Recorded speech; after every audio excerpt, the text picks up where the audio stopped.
Saludos, estimados contactos, amigos y amigas. En esta ocasión nos hemos propuesto hablar un poquitito sobre la figura del llamado sujeto agente versus la figura del sujeto paciente. ¿En qué se diferencia un sujeto agente de un sujeto paciente?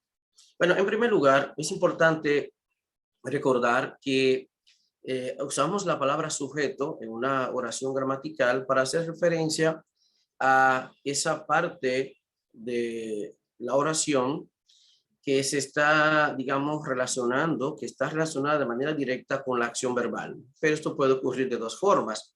Una, que el sujeto sea el responsable de la acción verbal y llamaremos entonces a ese sujeto agente.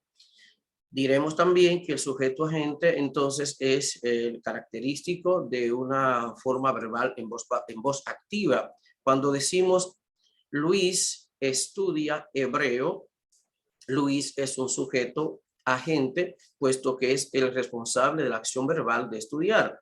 Sin embargo, cuando decimos que Luis es estudiado por el médico, entonces, bien, Luis fue estudiado por el médico, entonces estamos ante un sujeto paciente, puesto que esta vez él, como sujeto de la oración gramatical, no es el responsable de la acción verbal, sino otra parte de la oración, otro elemento, otra figura llamada complemento agente.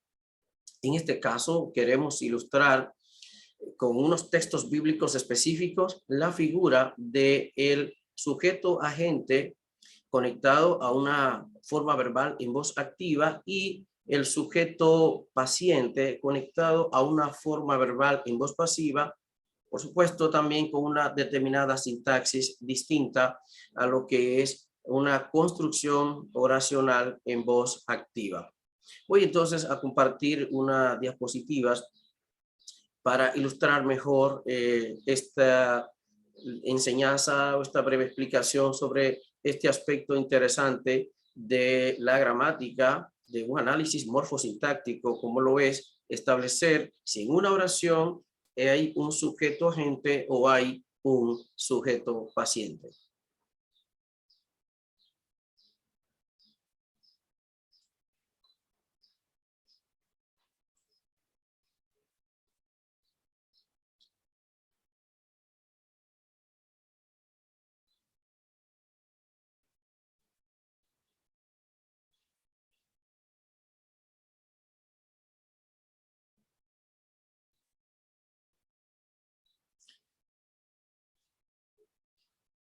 Pues bien, sujeto agente versus sujeto paciente.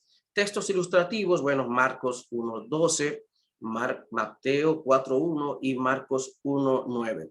Por supuesto, estamos en la campaña promocional de dos nuevos cursos que estaremos impartiendo, iniciando el 5 de mayo, que es nuestro diplomado en lenguas bíblicas, un curso dirigido especialmente a un público que le interesa una introducción elemental, muy buena, consistente, pero simplemente una introducción elemental para un uso instrumental de las lenguas bíblicas. Este diplomado entonces consta de 3 módulos, 4 meses cada uno. Un primer módulo dedicado al hebreo bíblico, un segundo módulo dedicado al arameo bíblico y a la sección aramea de la Biblia hebrea, y finalmente el último módulo de 4 meses dirigido a lo que es la lengua griega, una introducción elemental de 4 meses y teniendo en vista la llamada koiné bíblica, representada por la versión griega de la Biblia hebrea y el Nuevo Testamento griego. Pero también estamos promocionando, entonces, por otro lado, el curso de griego koiné, una nueva sesión de nuestro curso de griego koiné, ahora sí dedicado a un público que esté interesado en un estudio completo de la gramática del griego koiné, una persona que incluso aspire a ser docente de griego. Este sería el curso ideal.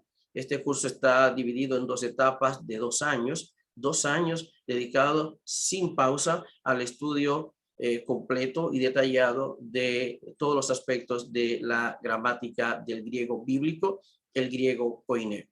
Este es el curso ideal, repito, para las personas que estén interesadas en ya no solamente nociones generales o elementales del griego koiné, sino estudiar con profundidad la gramática del griego koiné, incluso hacer ejercicios ya amplios de traducción bíblica, exégesis bíblica propiamente, y también incluso luego poder realizar la labor de docente de griego. Pues bien, pasemos entonces a nuestro primer texto, Marcos 1:12. Marcos 1:12, que dice en griego, kai euthis to neuma auton ekbalei eisten eremon. Aquí he colocado en rojo en lo que es el sujeto, esta vez agente de este versículo, de este texto bíblico. Lo he colocado en rojo, que es la figura de to neuma o el espíritu. Y he colocado en naranja la forma verbal en voz activa, que es ekbalei, una forma verbal en tiempo presente en la tercera persona del singular. Y he colocado entonces aquí auton, que sería el objeto directo de esta oración en voz activa. Entonces, to neuma es el sujeto agente conectado y relacionado sintácticamente a ekbalei. Entonces, to neuma, sujeto agente, que es el responsable de esta acción verbal.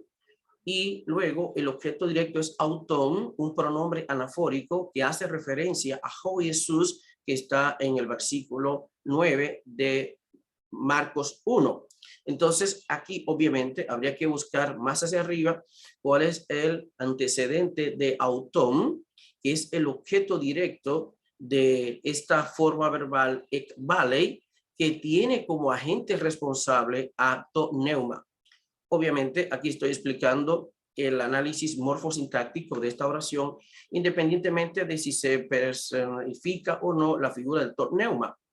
La cuestión es que independientemente de ese tipo de análisis y de conclusión y de reflexión, desde el punto de vista morfosintáctico, to neuma es aquí un sujeto agente responsable de la acción verbal ekbalei, que es un presente histórico, por cierto, que se puede traducir muy bien, arrojó, impulsó, expulsó eisten eremon hacia el desierto. Aquí, entonces, to neuma en rojo, sujeto agente, ekbalei, forma verbal en voz activa, y el objeto directo auton, es decir, quien recibe directamente los efectos de la acción verbal. Es decir, e inmediatamente el espíritu lo arroja hacia el desierto.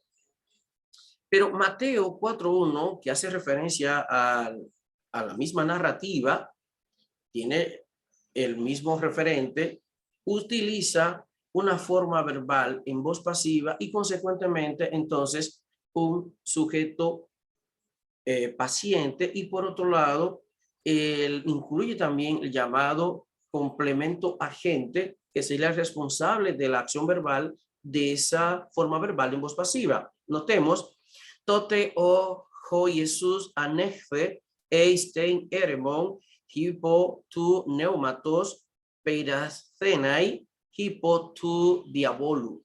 Noten entonces que aquí coloco en rojo de nuevo el sujeto, como en el caso anterior. Sin embargo, esta vez este sujeto es paciente. ¿Por qué? Porque la forma verbal aquí en naranja, que es anegfe, está en voz pasiva. Por lo tanto, jo Jesús, es decir, Jesús, no es el responsable de esta acción verbal, sino que más bien la sufre. Entonces, esta forma verbal en voz pasiva, en tiempo auristo primero, tercera persona del singular, por supuesto, entonces tiene en realidad anegfe, el responsable de esa acción verbal es esta parte o esta sección que he colocado en verde, que es hipo tu neumatos, que sería entonces el factor agente, el responsable de esta forma verbal anegfe, que es colocado en naranja. Eso significa que jo Jesús esta vez no es el sujeto agente, no es el responsable, no es el que lleva a cabo la acción verbal anexe de la acción, repito, de esta forma verbal anexe, sino que es en realidad hipotuneumatos. Entonces estamos viendo aquí una estructura característica del griego que es utilizar para indicar un sujeto paciente un caso nominativo, igual que el anterior, también nominativo, pero esta vez es un nominativo de un caso nominativo de un sujeto paciente y una forma verbal en voz pasiva, indicando entonces que entonces Jesús fue guiado o fue llevado, fue impulsado, conducido por quien hacia el desierto por el Espíritu. Noten que en el caso anterior vimos la figura de el Espíritu, pero en un caso distinto. Lo vimos en caso nominativo, que era precisamente tot neuma porque es un sustantivo de género neutro. Y aquí entonces aparece en genitivo con la preposición hipo, que es la estructura dominante en el griego, la sintaxis dominante, para indicar un agente responsable de una forma verbal en voz pasiva, lo que le llamamos complemento agente. Claro, ahí están otras formas como con la preposición dia, la preposición apo, para incluso con la preposición ek, con el mismo caso genitivo. Pero aquí Mateo está empleando la sintaxis dominante y característica del griego para indicar y señalar el agente responsable de una forma verbal en voz pasiva, consecuentemente, lo que sería en realidad una oración que incluye o que tiene a un sujeto paciente. Por lo tanto, Jesús en rojo, nominativo, sí, pero un sujeto paciente que recibe la acción verbal de anexe que tiene como responsable a la figura de hipotuneumatos.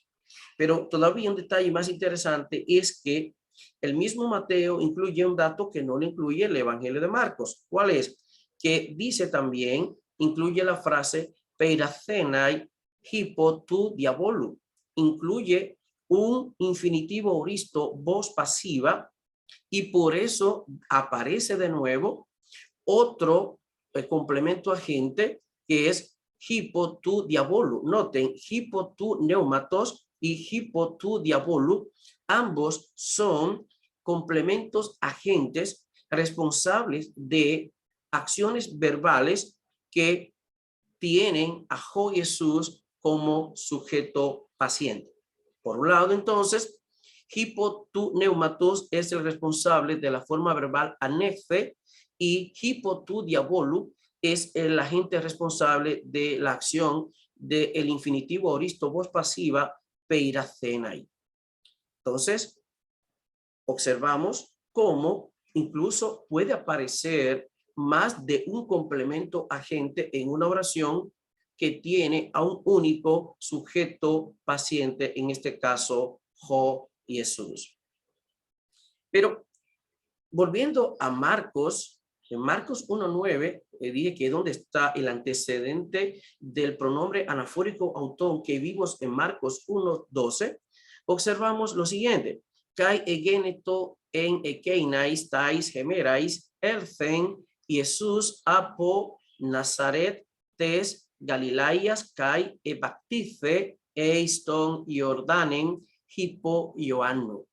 Noten ahora, tenemos aquí de nuevo a Jesús en rojo, siendo el sujeto agente de la forma verbal elfen vino, que es una forma verbal en voz activa, auristo segundo, tercera persona del singular, ¿verdad? Teniendo a Jesús como sujeto agente. Miren aquí, Jesús, sujeto agente de esta forma verbal en voz activa.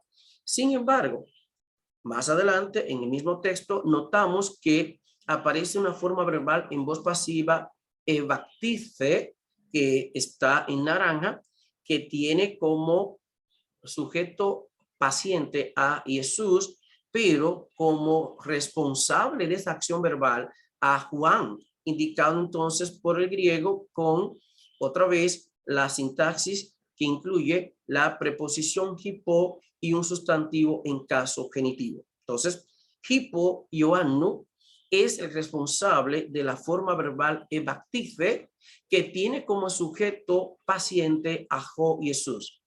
En otras palabras, mientras que Jesús es el responsable de la acción verbal elfen, por eso, entonces en aquellos días, ¿qué pasó? Vino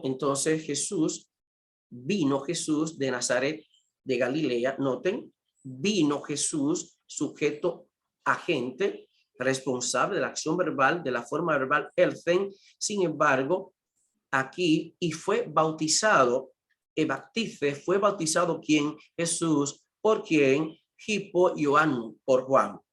Juan, entonces, es el agente responsable de la forma verbal anefe, pero como complemento agente, puesto que como sujeto paciente, el sujeto de esa forma verbal es Jesús. Bueno, como ustedes saben ya, para mayor información matricularse en nuestros cursos, siempre les dejamos nuestro WhatsApp, más 1-809-205-7814, más 1-809-205-7814 es nuestro WhatsApp, a través del cual pueden recibir mayor información sobre cualquiera de nuestros cursos y también la forma de matricularse en los mismos. Bueno, esperamos que con estas pequeñas observaciones e ilustraciones ustedes puedan estar más claros respecto de la figura de el sujeto agente, repito, forma que indica que el sujeto es el responsable de la acción verbal, y por otro lado, la figura del sujeto paciente, que también estará en nominativo, pero que no será responsable de la acción verbal, sino que la va a sufrir, y el griego indicará eso con varias estructuras sintácticas, pero la más dominante es la que está representada por la preposición hipo y un sustantivo en caso genitivo. Bueno, les invitamos también a darle un like a este video si les ha gustado lo que hemos compartido. También que se suscriban a nuestro canal y por supuesto también que activen la campanita para que reciban la actualización de nuestro canal de YouTube inmediatamente podamos subir otro video. Hasta la próxima.